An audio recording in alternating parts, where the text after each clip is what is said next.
कम में दूसरे वाले का के ऊपर अनुस्वार की बिंदी लगा दी तो मैंने का के ऊपर लगाई, और जबकि आप यही पहले शब्द में देखो कि आधा माँ लगा हुआ है। तो कभी गौर किया ये आधा माँ किसके आधार पे आया है? ये आधा माँ बेटा आया है बा के आधार पे, क्योंकि बा का 5वां अक्षर है माँ और अनुस्वार का परिवर्तन बा के आधार पे हुआ है।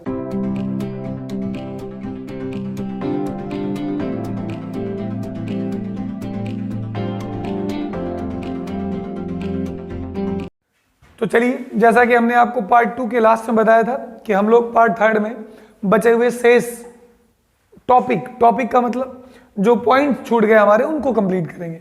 तो देखो, अब आता है पार्ट 3 के अकॉर्डिंग हम लोग चर्चा कंप्लीट कर लेते हैं कि इसमें आएगा एक उच्चारण के आधार पर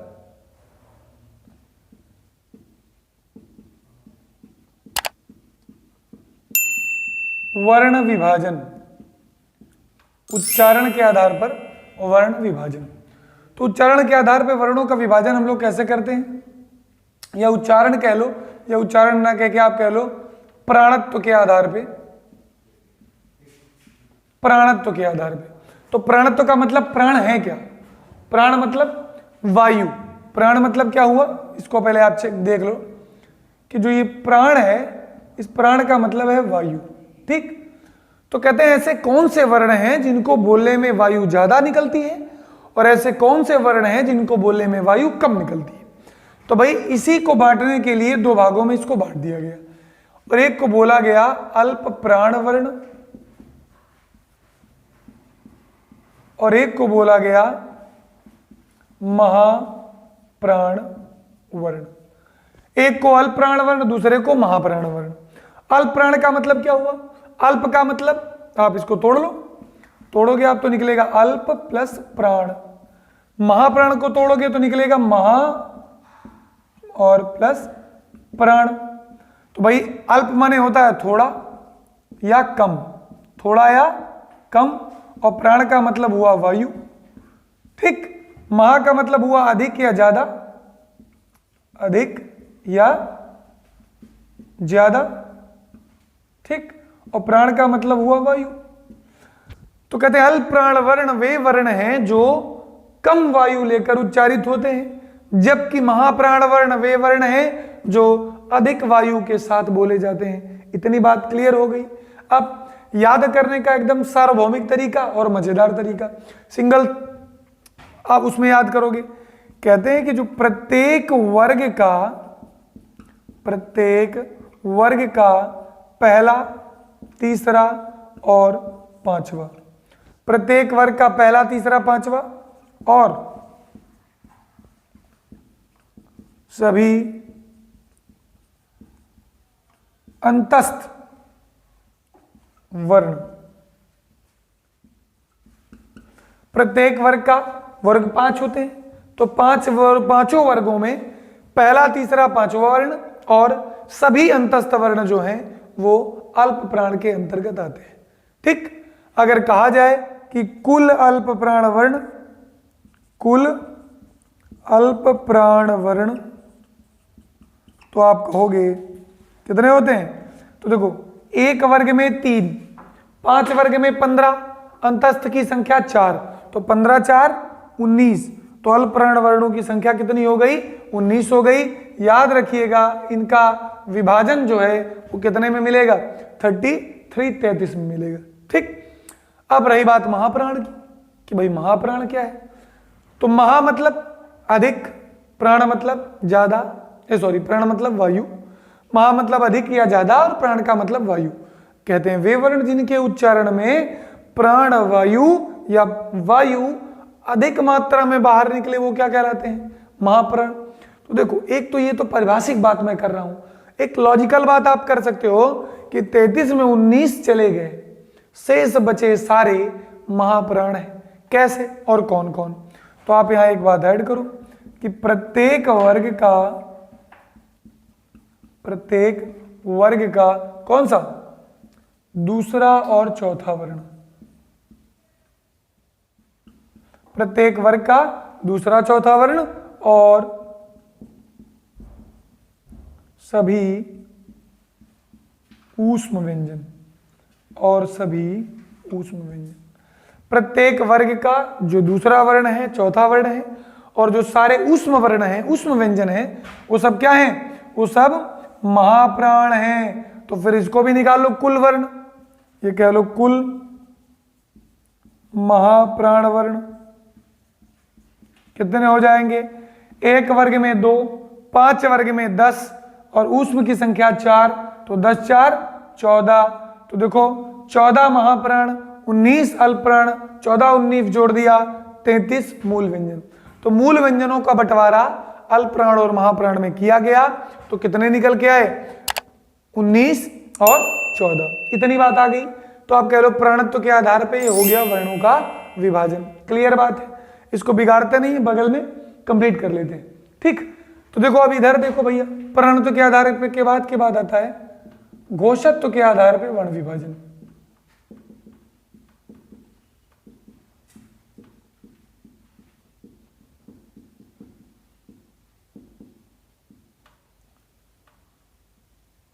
घोषत्व के आधार पर वर्ण विभाजन। घोषत्व के आधार पे, तो घोष का मतलब होता है नाद। क्या होता है? नाद, या कह लो आप कंपन। क्या होता है? कंपन। तो इसको भी भैया 2 भागों में बांट दिया गया। एक कहलाया सघोष, तो सघोष का मतलब हुआ सा प्लस घोष, अर्थात घोष के साथ।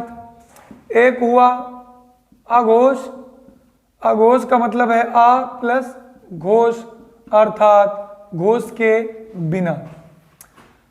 स्वर तंत्रियों में जिन वर्णों के उच्चारण में स्वर तंत्रियों में कंपन हो वो सघोष, कंपन ना हो वो अघोष।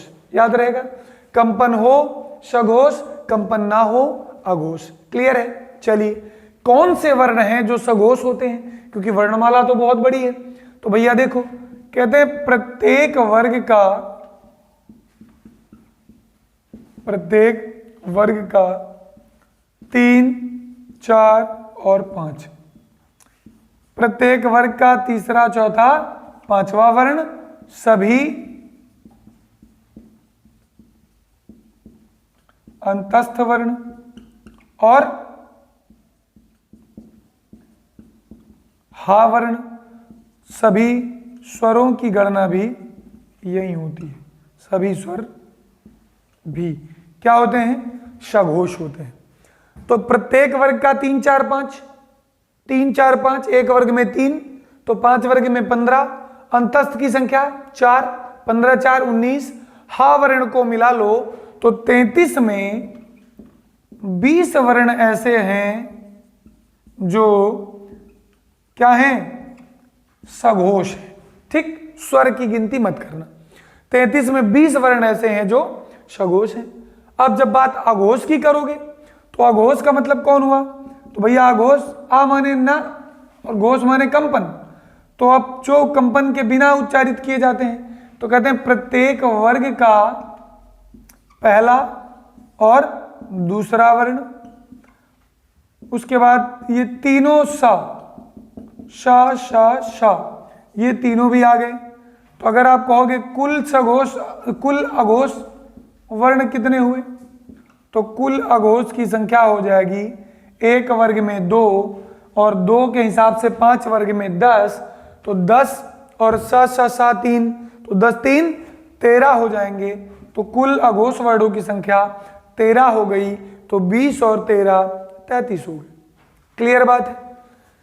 अब कभी कभी आ जाता है कि इनमें से कौन से वर्ण हैं जो अल्पप्राण हैं और सघोष हैं। तो बताइए आप, अल्पप्राण और सघोष वर्ण। तो देखो, तुम्हारी याद करने की क्षमता बढ़ जाए।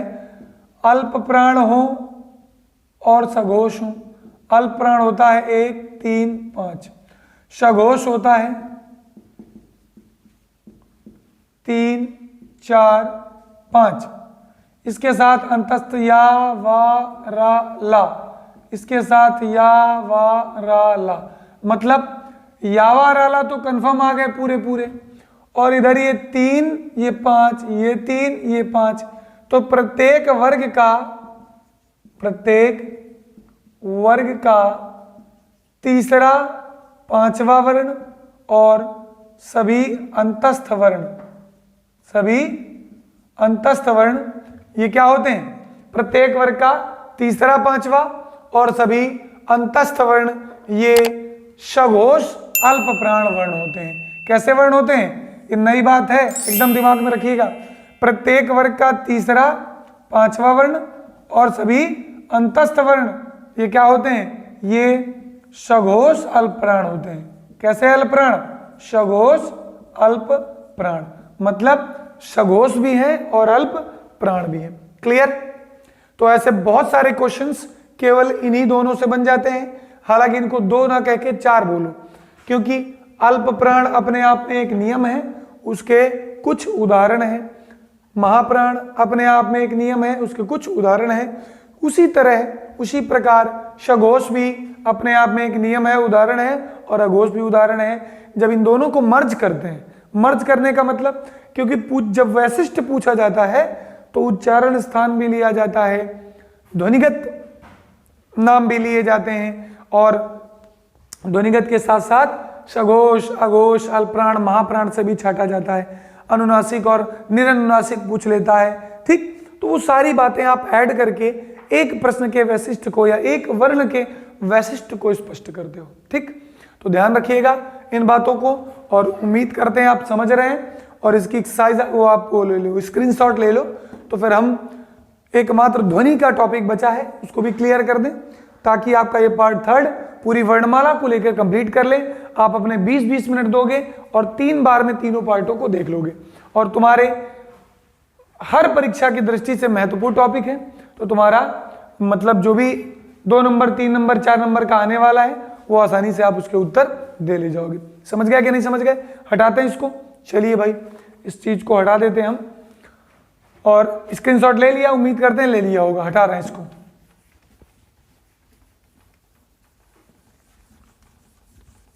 तो देखो, ध्वनिया मतलब हम लोगों ने अल्पप्राण कंप्लीट कर लिया। ठीक, अल्पप्राण के बाद महाप्राण कंप्लीट कर लिया। महाप्राण के बाद हम लोगों ने अघोष कंप्लीट कर लिया, और अघोष के बाद सघोष कंप्लीट कर लिया। हमने आपसे बताया कि प्रश्न इससे बहुत सारे मिलते हैं, तो अगर आप थोड़ा भी चूके तो समझो चूक गए। ठीक, चूके तो चूक गए। अल्पप्राण मैं एक बार फिर रिपीट कर देता हूं। अल्पप्राण प्रत्येक वर्ग का 1, 3, 5 और अंतस्थ। महाप्राण प्रत्येक वर्ग का 2, 4 और ऊष्म। खत्म कहानी। अघोष प्रत्येक वर्ग का पहला, दूसरा और तीनों श। सघोष प्रत्येक वर्ग का 3, 4, 5 अंतस्थ। ठीक, और ह। ये हो गई पूरी बात। तो इतनी बात तो हो गई, हम लोगों ने पढ़ लिया और याद भी कर लिया। अब हम बात करेंगे ध्वनियों की। ध्वनियों से भी क्वेश्चन एक उठ जाते हैं। और ध्वनियां, ठीक, ध्वनि किसको कहते हैं? तो ध्वनि किसे कहते हैं भाई? ध्वनि का कोई आकार नहीं है। ध्वनि किसी भी वर्ण की हो सकती है जब वो उच्चारित अवस्था में होती है। ध्वनि किसी भी वर्ण की हो सकती है जब वो उच्चारित अवस्था में होती है। क्लियर बात है और याद करने वाली बात। ध्वनियों के प्रकार तुम्हें मिलते हैं 3। पहला संपृक्त, दूसरा संयुक्त, तीसरा युग्मक। कितने हो गए? संपृक्त, संयुक्त, युग्मक, 3 ध्वनियां हो गई। संपृक्त का मतलब क्या हुआ? समझोगे अच्छे से तो कभी नहीं भूलोगे। संपृक्त ध्वनि वह ध्वनि है जो अपने आगे वाले, आगे व पीछे दोनों वर्णों से संबंध बनाए। दोनों वर्णों से संबंध बनाए। ठीक, एक एक ध्वनि को क्लियर करते हैं। इसको हटाओ। दोनों वर्णों से संबंध बनाए कैसे? उदाहरण लिखा है कंबल। भाई हमने बोल दिया कि जो ये माँ है ये का के साथ और बा दोनों के साथ रिलेशन बना रहे। आप करो नहीं सर जी, हम नहीं मानेंगे। तुम नहीं मानोगे तो तुम्हारे मानने के चक्कर में हमने कंबल को ऐसे लिख दिया। और अब मैं कह रहा हूं कि अब देखो, मैं इसमें एक संधि का नियम बताता हूं कि जो लिखा है ये कम में दूसरे वाले का के ऊपर अनुस्वार की बिंदी लगा दी, तो मैंने का के ऊपर लगाई। और जबकि आप यही पहले शब्द में देखो कि आधा माँ लगा हुआ है, तो कभी गौर किया ये आधा माँ किसके आधार पे आया है? ये आधा माँ बेटा आया है बा के आधार पे, क्योंकि बा का 5वां अक्षर है माँ और अनुस्वार का परिवर्तन बा के आधार पे हुआ है। तो ये सिद्ध हो गया कि ये का जो है अनुस्वार के लिए बना था, लेकिन इस बा के अनुसार इस अनुस्वार का परिवर्तन हुआ है, अर्थात जो बीच का मध्यवर्ती वर्ण है वो अपने आगे और पीछे दोनों वर्णों के साथ संबंध स्थापित कर रहा है। ऐसे बहुत सारे एग्जांपल, चंपा हो जाएगा, ठीक, शंबल हो जाएगा, ठीक है। तो ऐसे कई उदाहरण आपको मिल जाएंगे जो संपृक्त की बात करेंगे। क्लियर बात है? क्या समझ आया कि जो अपने आगे व पीछे दोनों वर्णों से संबंध बनाए या संबंध को दिखाए वो क्या कहलाता है? संपृक्त कहलाता है। उदाहरण दिया आपको, कंबल, परिवर्तित रूप कंबल, ऐसे भी लिख दिया कि नहीं लिख दिया? ऐसे ही मैं लिख दूं अलंकार, क्या लिख दूं? अलंकार। तो अलंकार कैसे आया? तो बेटा अलंकार में बिंदी लगी है। अब इस अलंकार को अगर मैं ऐसे लिख दें अलंकार, तब तो जो ये अर्धाक्षर है, ये अर्धाक्षर का के अनुसार 5वां अक्षर हुआ है। जब ये अनुस्वार में था तो देखो ला में लगा हुआ है, तो ला और का के मध्य अंगा संबंध स्थापित कर रहा है, तो ये क्या कहलाएगा? संपृक्त कहलाएगा। क्लियर है? उम्मीद करते हैं इतनी बात स्पष्ट हो गई। आगे चलते हैं। संपृक्त ध्वनि नंबर 1। अब ध्वनि नंबर 2 आती है संयुक्त। क्या आती है? संयुक्त। संयुक्त ध्वनि किसे कहते हैं बेटा? देखो संयुक्त का मतलब ही होता है कि दो ध्वनियों का मेल। क्या होता है? दो ध्वनियों का मेल। दो ध्वनियों का मेल क्या कहलाता है? दो ध्वनियों का मेल कहलाता है संयुक्त होना। ठीक, संयुक्त ध्वनि दो ध्वनियों का मेल कहलाता है संयुक्त ध्वनि। कैसे? तो देखो संयुक्त वर्ण तो आपको पता ही है, बोलो हाँ पता है। कैसे? आपने लिख दिया विद्या। अब जो विद्या है तो विद्या में दा और या को आप देखो कैसा मेल हुआ है कि स्पष्ट ही नहीं हो रहा है कि कौन सा वर्ण किसके साथ जुड़ा हुआ है और अर्धाक्षर अवस्था किस वर्ण की है, नहीं हो रहा है। ऐसे ही जब आप कहते हो कक्षा, ठीक, जब आप कहते हो नक्षत्र, जब आप कहते हो त्रिशूल, त्रिशूल अर्थात जितने भी संयुक्त वर्ण, या जब आप कहते हो प्रकार, तो प्रकार में पा से रा देखो कैसे जुड़ गया है, मानो कि इसी के लिए बना हुआ हो। ठीक, स्पष्टता नहीं हो पाती कि पा आधा है या रा आधा है। हो रहा है कि नहीं? ऐसा हो रहा है, तो इसी को बोलते हैं संयुक्त ध्वनियां। और इस प्रकार की बनने वाली जितनी भी ध्वनियां हैं वो सब क्या कहलाएंगी? संयुक्त कहलाएंगी। ठीक है, स्पष्ट है। नंबर 3 पे आ जाओ। नंबर 3 ध्वनि है युग्मक ध्वनि। कौन सी है? युग्मक ध्वनि। युग्मक का मतलब युग्म के आधार पे या पेयर के आधार पे जोड़ा। जोड़ा बेटा हमेशा समान होता है तो वो जोड़ा माना जाता है। कैसे? कहते हैं कि जब दो समान ध्वनियां मिल जाएं, समान ध्वनि मिल जाएं, जब दो समान ध्वनि मिल जाएं तो क्या कहलाती हैं? वो कहलाती हैं युग्मक। जैसे उल्लास, क्या कहलाती हैं? उल्लास। जैसे उल्लेख, जैसे तल्लीन, जैसे दिल्ली, जैसे सत्ता, जैसे लत्ता, जैसे डॉट डॉट डॉट, बहुत सारे। तो ये बेटा कहलाती है युग्मक ध्वनि। युग्म का मतलब पेयर और पेयर का मतलब समान वर्णों की आवृत्ति। जब समान वर्ण आपस में मिल जाए तो वो होते हैं युग्मक। क्लियर बात है?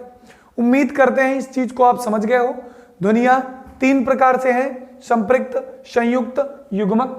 क्लियर है? संपृक्त है, संयुक्त है और युग्मक है। ओके, आप इसके स्क्रीनशॉट ले लो। इस चीज को समझ गए होगे अगर, तो समझने के बाद मैं आपको आगत व्यंजन की बात बता दूं जो आपका लास्ट टॉपिक होगा इस पूरे वीडियो का। और इन 3 पार्टों के माध्यम से आपने कंप्लीट वर्णमाला का बेहतर अध्ययन करना है। ठीक है, तो ये बात ध्यान रखिएगा, स्क्रीनशॉट आप ले लो, क्योंकि हर किताबों में आपको ये चीजें नहीं मिलेंगी, कुछ चुनिंदा किताबों में मिलेंगी। पुस्तक की बातें फिर बाद में होती रहेंगी। चलिए इसको हटा रहे हैं हम, आगे आते हैं अगले प्रकरण को लेके। अगला प्रकरण होगा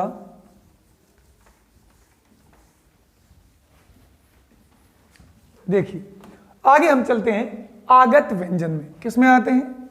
आगत व्यंजन में। इसकी थोड़ी चर्चा हम लोगों ने किसी पार्ट में की है, लेकिन इसमें पूरी चर्चा करते हैं कि का, खा, गा, घा, का, खा, गा, जा और फा, ये 5 वर्ण ऐसे हैं जिनको हम लोग आगत कहते हैं। कुछ किताबें 3 देती हैं तो परेशान नहीं होना, का, गा, फा दे देती हैं, लेकिन इन्हीं को आप कह लो ये अरबी फारसी के प्रभाव में है, अरबी फारसी के प्रभाव में है। कभी कभी इसी का नाम में आता है कि नवीनतम विकसित ध्वनि कह देते हैं, नवीनतम विकसित ध्वनि कह देता है, तो आप उत्तर कर दीजिएगा। आप देखो कि इसको भाई हमने कहा ये जो बिंदु है, ये बिंदु लेके आए थे सितारे हिंद, राजा शिव प्रसाद सितारे हिंद लाए थे। क्यों? क्योंकि वो वारणिक स्पष्टता चाहते थे, इसलिए वो लेके आ गए ये बिंदु।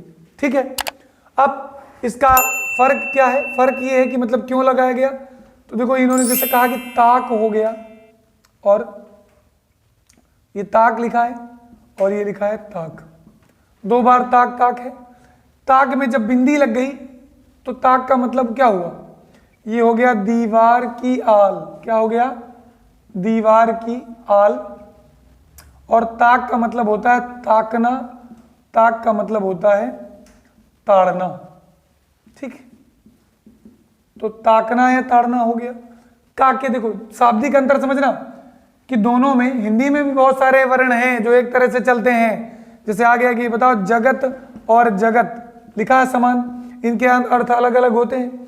हिंदी में लिखा रहता है जगती और जगती, आपने पढ़ा होगा, यमक अलंकार का एक उदाहरण है, जगती जगती की भूख प्यास। तो जगती माने जाग जाती है और जगती माने पृथ्वी की। जगत, ये वाला जगत कुएं की जगत है, ये वाला जगत संसार वाला जगत है। तो हिंदी में ऐसे बहुत सारे मिलते हैं, लेकिन ऐसे अरबी फारसी के वर्ण हैं जो समान अर्थ, मतलब उच्चारण की दृष्टि से समान होने पर अर्थ की दृष्टि से विभेद प्रकट करते हैं। जैसे भाई खाना हो गया और खाना हो गया। नुक्ता तुमने जैसे ही लगाया, इसका नाम नुक्ता है। क्या नाम है? नुक्ता। तो तुमने नुक्ता लगा दिया, खाना में नुक्ता नहीं लगाया, तो खाना का मतलब क्या हुआ? भोजन। और तुमने खाना में नुक्ता लगा दिया, इसका मतलब हुआ अलमारी का खाना। और पूरक प्रश्नों की अगर बात करें तो बताओ अलमारी किस भाषा का शब्द है? तो आप कहोगे अलमारी पुर्तगाली भाषा का शब्द है, याद रखिएगा। आगे चलते हैं भैया, खाना हो गया, गा, तो गा से आप याद रखो ये बाग हो गया, और ये बाग, बाग कहते हैं किसको? बगीचा को। किसको कहते हैं? बगीचा। और ये बाग फिर क्या हुआ? तो ये बाग हुआ घोड़े की नकेल। हिंदी बाग का अर्थ हुआ घोड़े की नकेल। नुक्ता वाले बाग का अर्थ हुआ बगीचा। तो अब तुम्हें ये पता चल रहा है कि बगीचा शब्द अरबी फारसी के प्रभाव से आया है, बिल्कुल आया है। अपने यहाँ बाग को उपवन बोला जाता था। ठीक है, तो ये बाग हो गया घोड़े की नकेल। जा, हम लोग उच्चारण की दृष्टि से दिन भर गलत गलत बोलते हैं, मांगते थोड़ा है और लिख देते हैं जरा। क्या लिखते हैं? जबकि ये लिखा है जरा। जरा का मतलब होता है बुढ़ापा। क्या होता है? बुढ़ापा। और जबकि ये जरा है, इसको बोलते हैं जरा, तो ये जरा का मतलब हुआ थोड़ा। क्या मतलब हुआ? थोड़ा। तो ये अरबी फारसी के प्रभाव से है, इसका मतलब इसको उच्चारित करते हैं जरा नाम से। किस नाम से? जरा से।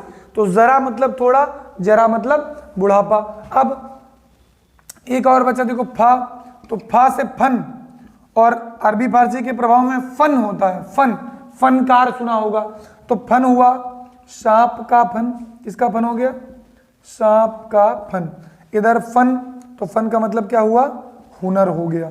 क्या हुआ? ये हुनर हो गया। तो ये रहा है आपका आगत व्यंजनों की पहचान और आगत व्यंजनों से बनने वाले कुछ विशिष्ट शब्द। तो दोस्तों आपके लिए मैंने 3 पार्टों में ये चीज क्लियर कर दी है। उम्मीद करते हैं आप इन तीनों पार्टों को बेहतरीन तरीके से देखेंगे और हमारे वर्णमाला के इस टॉपिक को समझेंगे, अच्छा भी लगेगा, खूब शेयर करेंगे, खूब पसंद करेंगे, खूब कमेंट करेंगे। हमें उम्मीद है कि आप बेहतर सीखेंगे। आपके कमेंट का हमें इंतजार। मिलते हैं अगले वीडियो में अगले विशेष टॉपिक के साथ। आज के लिए इतना ही। अभिवादन स्वीकार। नमस्कार।